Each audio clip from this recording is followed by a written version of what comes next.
ആദ്യം ചോദിച്ച ചോദ്യത്തിൽ കൃത്യമായി ആ ഒരു ആശങ്ക നമുക്ക് ഉന്നയിക്കാമെന്നുള്ളതാണ്. ആശങ്ക ഉന്നയിക്കാമെന്നുള്ളതല്ല, അതുണ്ട് എന്നുള്ളതാണ്. കാരണം ഇപ്പോൾ ഈ മാസത്തെ ശമ്പളം കൊടുക്കണ്ട എന്ന് സാമ്പത്തിക പ്രതിസന്ധിക്ക് അപ്പുറത്ത് ഈ മാസത്തെ ശമ്പളം വൈകിപ്പിക്കാമെന്നും അത് കൊടുക്കാതിരിക്കുന്നത് ഏതെങ്കിലും രീതിയിൽ അതിനകത്ത് വിഷയമുണ്ടെന്ന് ബോധ്യപ്പെടുത്താനും ഈ ഗവൺമെൻറ്റിൻ്റെ ഭാഗത്തു നിന്നല്ല. ഞങ്ങൾ മനസ്സിലാക്കുന്നത് അതിനേക്കാളും അപ്പുറത്ത് ഇത് ഭരിക്കുന്ന രാഷ്ട്രീയ പാർട്ടിയുടെ ഒരു തീരുമാനമായിട്ട് പോലും അത് മാറിയിട്ടുണ്ടോ എന്ന് സംശയം. 2 ആഴ്ച മുമ്പ് സംസ്ഥാനം ഭരിക്കുന്ന പാർട്ടിയുടെ സെക്രട്ടറി തന്നെ പറഞ്ഞു, പരസ്യ പ്രസ്താവന നടത്തി, നിങ്ങൾക്ക് ബഡ്ജറ്റിൽ പറഞ്ഞ DA അതിനെക്കുറിച്ച് ആലോചിക്കാം, പക്ഷേ അതിന് നമുക്ക് ശമ്പളം കിട്ടുമോ എന്ന് നോക്ക് എന്നാണ് പറഞ്ഞത്. അപ്പോൾ അതൊക്കെ അവരുടെ ഒരു അജണ്ടയുടെ ഭാഗമായിട്ടാണ് ഈ മാസത്തെ ശമ്പളം തരാതിരുന്നത്. അല്ലാതെ ഈ 1-ാം തീയതിയും 2-ാം തീയതിയും 3-ാം തീയതിയും കൊടുക്കുന്ന ഈ ശമ്പളം തടസ്സപ്പെടേണ്ട സാമ്പത്തിക പ്രതിസന്ധി ഇവിടെ ഇല്ല. സാമ്പത്തിക പ്രതിസന്ധി ഇവിടെ ഉണ്ട്, അതില്ലെന്ന് നമ്മൾ പറയുന്നില്ല. ആ സാമ്പത്തിക പ്രതിസന്ധിയുടെ കാരണക്കാർ ഇവിടുത്തെ സർക്കാർ ജീവനക്കാരൊന്നുമല്ല. അതിന് കാരണക്കാർ ഇവിടുത്തെ ഗവൺമെൻറ് തന്നെയാണ്. കൃത്യമായി ഗവൺമെൻറ് ആ വഴിക്ക് അതിൻ്റേതായ പ്രവർത്തനങ്ങൾ നടത്താത്തത് കൊണ്ട് മാത്രമാണ്. ഇപ്പം തന്നെ ഈ കേന്ദ്രത്തിനെ കുറ്റം പറയുമ്പം കേന്ദ്രം കടമെടുക്കാനുള്ള പരിധി വെട്ടിക്കുറച്ചത് ഒരുപക്ഷെ അതിനെ ന്യായീകരിക്കാമെങ്കിലും, അല്ലെങ്കിൽ അത് ശരിയാണ് എങ്കിൽ പോലും, അത് മറ്റ് ഘടകങ്ങളിലേക്ക് പറഞ്ഞിട്ട് ഉള്ളെങ്കിൽ പോലും കേന്ദ്രത്തിൽ നിന്ന് ഈ പറഞ്ഞ അനുസരിച്ച് ഉള്ള സാമ്പത്തികമായി അധികം ഇതിനകത്ത് കിട്ടാമില്ല എന്നുള്ളത് വസ്തുതയാണ്. ഇപ്പോൾ GST ആണ് ഏറ്റവും വലിയ വരുമാന മാർഗം. നമുക്കറിയാം, GST ഇവിടെ ആരംഭിച്ച് GST 2017 ജൂലൈയിൽ ആരംഭിച്ചു. ആ 2017 ജൂലൈയിൽ GST ആരംഭിച്ച സമയത്ത് കേരളത്തിൽ മാത്രമല്ല ഇന്ത്യയിലെ മുഴുവൻ സ്റ്റേറ്റുകൾക്കും 5 വർഷ കാലാവധി കൊടുത്തു. ആ 5 വർഷ കാലാവധിക്കുള്ളിൽ നിങ്ങൾ GSTയുടെ റീസ്ട്രക്ചറിങ് പൂർത്തിയാക്കിക്കൊണ്ട് അതിൻ്റെ കളക്ഷനിലേക്ക് പോകണം എന്നുള്ള നിർദ്ദേശം കൊടുത്തു. ആ 5 വർഷം കോമ്പൻസേറ്റ് ചെയ്യാൻ വേണ്ടിയാണ് കോമ്പൻസേഷൻ കൊടുത്തത്. അത് കേരളത്തിൽ മാത്രമല്ല, മുഴുവൻ സംസ്ഥാനങ്ങൾക്കും ഈ 5 വർഷത്തെ പീരീഡ് ബാധകമാണ്.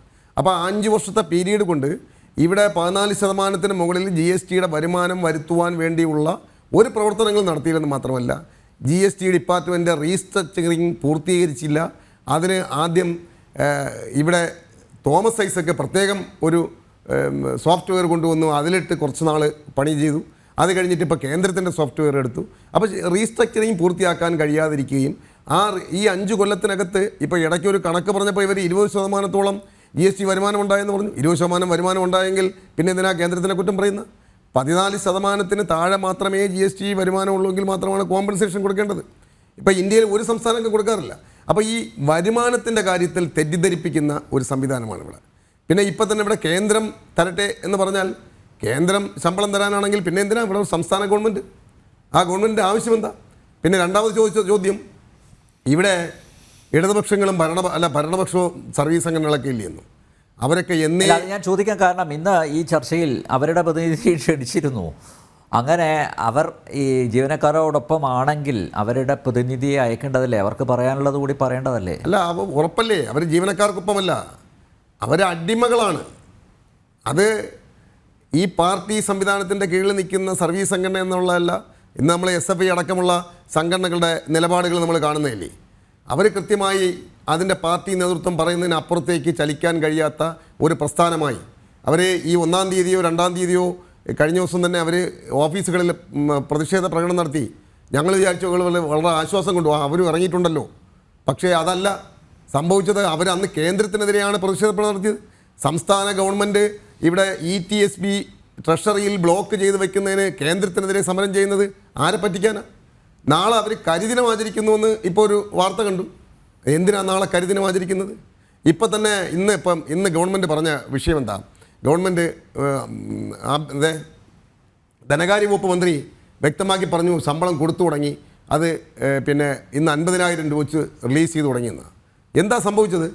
ട്രഷറിയിൽ ഇന്നലെ 55,000 രൂപ പെൻഷൻ വാങ്ങാൻ പോകുന്ന ഒരാളിന് ഇന്നലെ ട്രഷറിയിൽ നിന്ന് 55,000 രൂപ കിട്ടി. ഇന്ന് 50,000 രൂപ കൊടുക്കാൻ തീരുമാനിച്ചപ്പോൾ ഇന്ന് 55,000 രൂപ പെൻഷൻ അക്കൗണ്ടിലുള്ള ഒരാൾക്ക് 50,000 രൂപയെ കിട്ടുള്ളൂ. അതാണ് ഇന്നുണ്ടാക്കിയ കാര്യം. പിന്നെ ശമ്പളം ട്രഷറി വഴി കൊടുത്തു തുടങ്ങിയെന്ന് പറഞ്ഞു. ശമ്പളം ആർക്കാണ് കൊടുത്തു തുടങ്ങിയത്? ഒരാളിന് പോലും ശമ്പളം അക്കൗണ്ടിൽ വന്നിട്ടില്ലല്ലോ. ശമ്പളം കൊടുക്കുന്നത് ട്രഷറി ജീവനക്കാരെ പോലെ ETSBയിൽ നേരിട്ട് ട്രഷറിയിൽ ചെന്ന് ശമ്പളം വാങ്ങുന്ന ടെല്ലർ വഴി ശമ്പളം വാങ്ങുന്നവർക്ക് അവർക്കും ലിമിറ്റ് ചെയ്ത് 50,000 രൂപ കൊടുക്കാവുന്നു. അപ്പോൾ അങ്ങനെ വരുമ്പോൾ ആ ശമ്പളം വാങ്ങുന്നത് തുച്ഛമായി 2% താഴെയുള്ള ആൾക്കാർക്ക് മാത്രമാണ്. അപ്പോൾ ഇപ്പോഴും ഒന്നാമത്തെ വർക്കിംഗ് ഡേ കൊടുക്കാനുള്ള ശമ്പളം ഇന്ന് 4 തീയതി ആയിട്ട് പോലും ആ ശമ്പള വിതരണം നടത്തില്ലെന്ന് മാത്രമല്ല, ഇന്നലെ വരെ പെൻഷൻ 60,000 രൂപ അല്ലെങ്കിൽ അക്കൗണ്ടിൽ കിടന്ന 1,00,000 രൂപയോ മാറാൻ കഴിയുമായിരുന്ന പെൻഷൻകാർക്ക് ഇന്ന് 50,000 രൂപയായിട്ട് നിജപ്പെടുത്തി റെസ്ട്രിക്റ്റ് ചെയ്തു, നിയന്ത്രിച്ചു. അതാണ് ഇന്ന് മന്ത്രി ചെയ്തത്. ആ മന്ത്രി അത് ചെയ്തിട്ടാണ് ഇന്ന് ബഡ്ജറ്റ് പ്രവർത്തനം നടത്തിയവർക്ക് ഗസ്റ്റ് ഹൗസിൽ 34 കൂട്ടം കറികളുമായി ഇന്ന് മിഷ്ടാന്ന ഭോജനം നടത്തിയത്. ഇത് കേരളത്തിനോടുള്ള ഒരു കൊഞ്ഞനം കുത്തനയല്ലേ? സംസ്ഥാന സർക്കാർ ജീവനക്കാർക്ക് ശമ്പളം കൊടുക്കാതെ അവരെ പട്ടിണിയിലിട്ടുകൊണ്ട് എന്ത് ബുദ്ധിമുട്ടാണ് കേരളത്തിലെ സർക്കാർ ജീവനക്കാർ അനുഭവിക്കുന്നത്? നിങ്ങൾക്കറിയാമോ? ഇത് പൊതുസമൂഹം മനസ്സിലാക്കണം.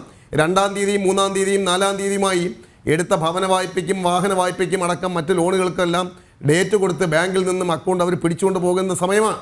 അതെ, അക്കൗണ്ടിൽ പൈസ വന്നില്ല എങ്കിൽ അത് നാളുകളിൽ അതിന് ബാധ്യതകൾ വർദ്ധിക്കുക. എന്തെല്ലാം ഞാൻ ഇപ്പോൾ കഴിഞ്ഞ ദിവസം ഇന്നലെ കേട്ട ഒരു വാർത്തയാണ്. പാലക്കാട് ഒരു ജുഡീഷ്യൽ ഓഫീസർ, ആ ജുഡീഷ്യൽ ഓഫീസർ ETSB വഴിയാണ് ശമ്പളം മാറുന്നത്. ETSBയുടെ നിയന്ത്രണം സർക്കാരിനാണ്.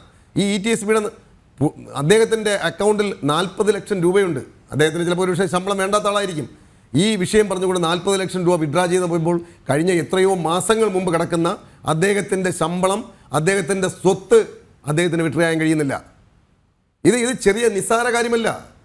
ഇത് നിസ്സാര കാര്യമല്ല. ഒരു ഗവൺമെൻറ് ഇത്തരത്തിൽ ഒരു വ്യക്തിയുടെ അല്ലെങ്കിൽ അവരുടെയൊക്കെ ശമ്പളം, അവരുടെയൊക്കെ അധ്വാനം, അവരുടെയൊക്കെ സമ്പത്ത് പിടിച്ചു വയ്ക്കുന്ന ഒരു വളരെ മോശപ്പെട്ട ഒരു സമീപനത്തിലേക്കാണ് ഈ ഗവൺമെൻറ് പോകുന്നത്. ഇതൊന്നും മുൻകാലങ്ങളിൽ ഒരു ഗവൺമെൻറ്റും ചെയ്തിട്ടില്ല. ഒരു ഗവൺമെൻറ്റും ഇത് ചെയ്യാനുള്ള അവകാശവുമില്ല. ഈ സാലറി ഒരുപക്ഷേ ഒരു ദിവസം നീണ്ടുപോകുന്നെങ്കിൽ അത് അറിയിച്ചുകൊണ്ട് നീട്ടി തരുന്നതുകൊണ്ട് കുഴപ്പമില്ല, നമുക്ക് വേണമെങ്കിൽ അത് മനസ്സിലാക്കാം. അതൊന്നുമല്ല. ഇത് സാങ്കേതിക പിഴവാണെന്ന് പറഞ്ഞ് പറ്റിക്കുക. സാങ്കേതിക പിഴവ് ഇതിനകത്തൊന്നുമില്ല. സാമ്പത്തിക പ്രതിസന്ധിയുമില്ല. ഇവിടെ സൂചിപ്പിച്ചതുപോലെ ഇതൊക്കെ ചില ടാർഗറ്റുകളാണ്, ചില തീരുമാനങ്ങളുടെ അടിസ്ഥാനത്തിലാണ് എന്നുള്ള കാര്യത്തിൽ യാതൊരു സംശയവുമില്ല. ഇത് ശക്തമായ പ്രക്ഷോഭ പരിപാടി. ഇന്നിപ്പോൾ ധനകാര്യ വകുപ്പ് മന്ത്രി ക്ലിഫ് ഗസ്റ്റ് ഹൗസിൽ വിരുന്ന് സൽക്കാരത്തിന് പോയപ്പോൾ വഴിയിൽ നിന്ന് തടഞ്ഞ ഒരാളാണ് ഞാൻ.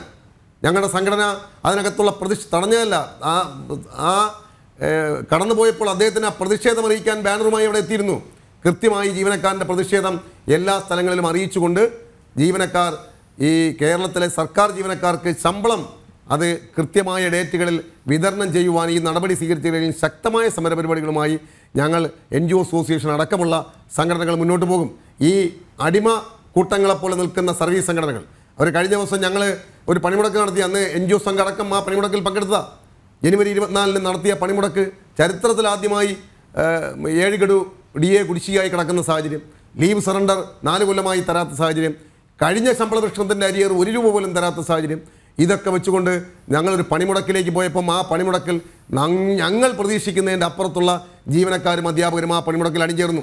ആ പണിമുടക്കിൽ അണിചേർന്നത് കൊണ്ട് അതിൻ്റെ അറ്റൻഡൻസ്, അതിൻ്റെ ഹാജർ നില പോലും ഈ സർക്കാർ പുറത്തുവിട്ടിട്ടില്ല. കാരണം അവർ അവകാശപ്പെടുന്ന അവരെ മെമ്പർഷിപ്പിനേക്കാളൊക്കെ അടുത്ത് അതിൽ പണിമുടക്കിൽ ജീവനക്കാർ പങ്കെടുത്തു എന്നുള്ളതാണ് വസ്തുത. അതുകൊണ്ട് ജീവനക്കാരൻ്റെ പൾസ് ഈ സർക്കാരിനെതിരെയാണ്. സർക്കാർ ജീവനക്കാരെയും അധ്യാപകരെയും ശത്രുപക്ഷത്ത് നിർത്തിക്കൊണ്ടാണ് പോകുന്നത്. അത് ഒരു ജനകീയ ഗവൺമെൻറ്റിന് ഒരിക്കലും ഭൂഷണമല്ല എന്നുള്ള കാര്യം ഈ സർക്കാർ ഓർത്താൽ നന്ന് എന്നാണ് ഈ കാര്യത്തിൽ എനിക്ക് സൂചിപ്പിക്കാനുള്ളത്.